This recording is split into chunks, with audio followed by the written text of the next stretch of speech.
थातूर मातूर सांगत नाही, शब्दाचा पक्का, असं अजित पवारांनी पुन्हा एकदा म्हटलंय। बारामतीपेक्षा इतर नेत्यांची शहरं भकास आहेत। अंबाजोगाईमधल्या सभेत अजित पवारांचे वक्तव्य आहे। नेते शहरांच्या विकासावर बोलतात, पण त्यांची शहरच भकास असतात, असं अजित पवारांनी म्हटलंय। मी कुठेतरी आपण काहीतरी थातूर मातूर सांगायचं ही माझी भावना नाहीये। मी शब्दाचा पक्का आहे। मी माझ्या भागामध्ये करून दाखवलं। त्यावेळेस अंबाजोगाईला येऊन सांगतोय की आपण पण तसं करा।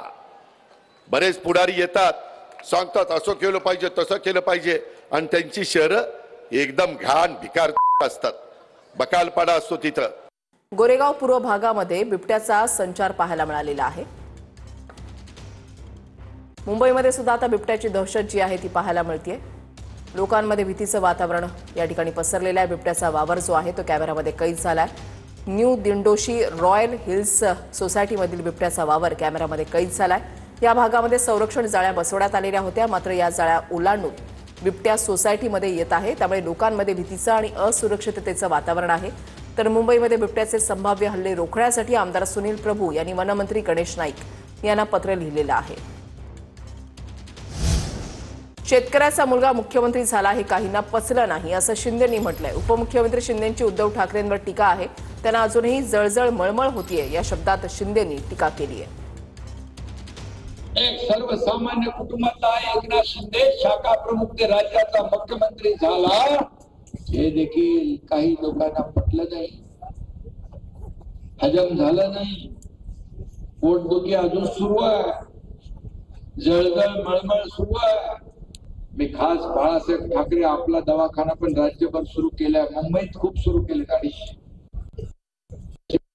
पोटी घालून त्यांना उपचार करण्यासाठी, पण अजून पण चालू।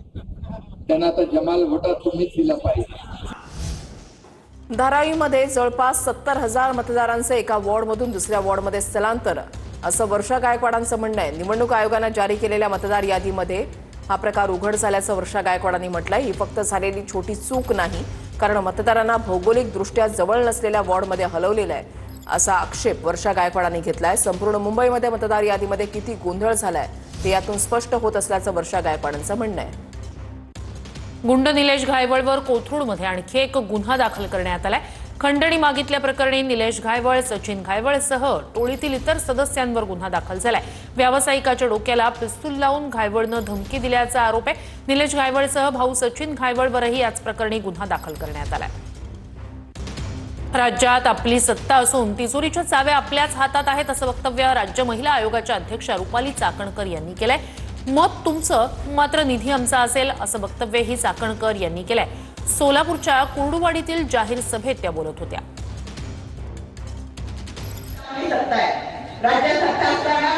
राज्याच्या गावगाड्या आर्थिक विकासाला चालना देण्याचं काम हे अर्थमंत्र्यांच्या हातात असतं, आणि म्हणून तिजोरीच्या चाव्या ह्या दादांच्या हातात आहेत। मत तुमचं, निधी आमचा।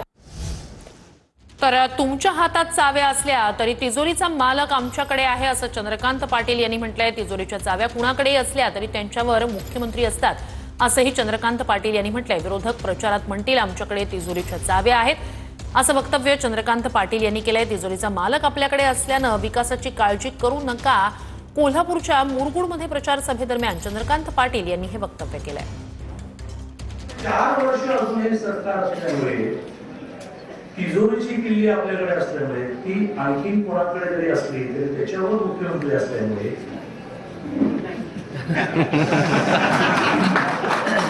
कारण समोरचे उदाहरण म्हणणार तिजोरीची किल्ली आमच्या हातात आहे, पण तिजोरीचा मालक आमच्याकडे आहे।